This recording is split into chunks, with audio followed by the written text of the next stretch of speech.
नमस्कार बंधुगण, आपण मानक आम चैनल को स्वागत। आज आम जानिबा आचार्य चाणक्य द्वारा रचित नीति ग्रंथ अनुसार क्यों भली झील को विवाह करने उचित नुहे। बंधुगण आसतु जानिबा सेमाने क्यों भली झील जहाँ विषय रे आचार्य चाणक्य लिखिछंती सेमानकु केबे भी विवाह करने उचित नुह। जदि आपण भी जानिबा को चाहुचंती ताहले आम वीडियोटी को शेष पर्यंत निश्चय देखंतु।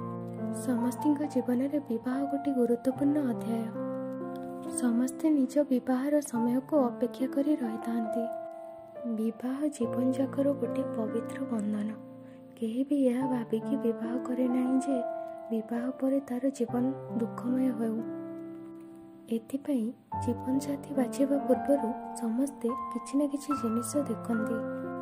आचार्य चाणक्य कहते जे जदि कौनसी झील बाहर देखा बहुत सुंदर किंतु बुद्धिरु दुर्बल से भली झील को विवाह करने उचित नुहे।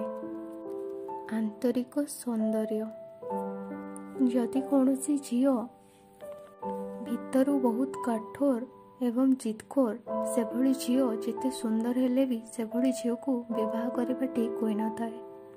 चाणक्य नीति अनुसार एभली झील निज इच्छा पूरण हेतु निज स्वामी को भी धोखा दे पारती।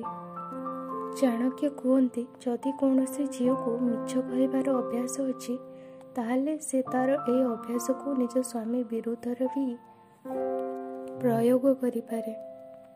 फलस्वरूप से परिवार भितर फाट सृष्टि करिपारे।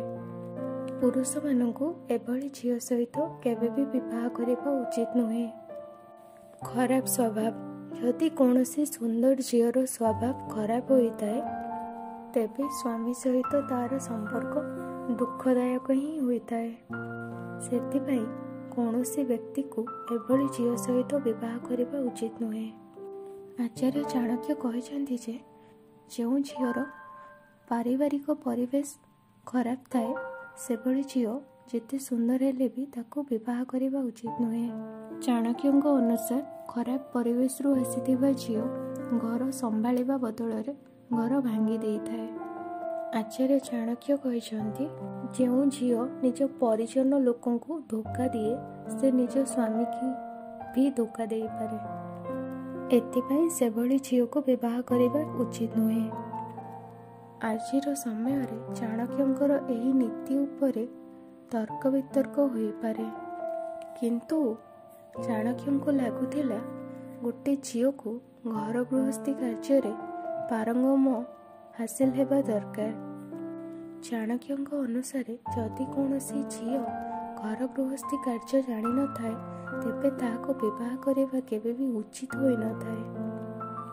शेषरे चाणक्य यह कहते जे जदि कौनसी झील धार्मिक होई न थाए तेबे ताहाको विवाह करबा मध्य उचित होई न थाए। चाणक्य कहते सबु झील को किछि दिन उपवास रहिबा दरकार। ता सहित सबुदिन भगवानकर पूजा करबा आवश्यक। जदि कौनसी झील एभली करू नाही तेबे ता सहित विवाह करबा उचित नुहे। तो बंधुगण एसबु थिला आचार्य चाणक्य नीति जो थिरे आचार्य चाणक्य कहते एभली झील को केबे विवाह करबा कथा नुहे। एही कथारे आपणक मतामत कौन आमको कमेंट करी जणांतु। एही भली आहुरी इंटरेस्टिंग वीडियो देखिबा पई एही वीडियोटी को लाइक करंतु, शेयर करंतु, आउ आम चैनल को सब्सक्राइब करंतु।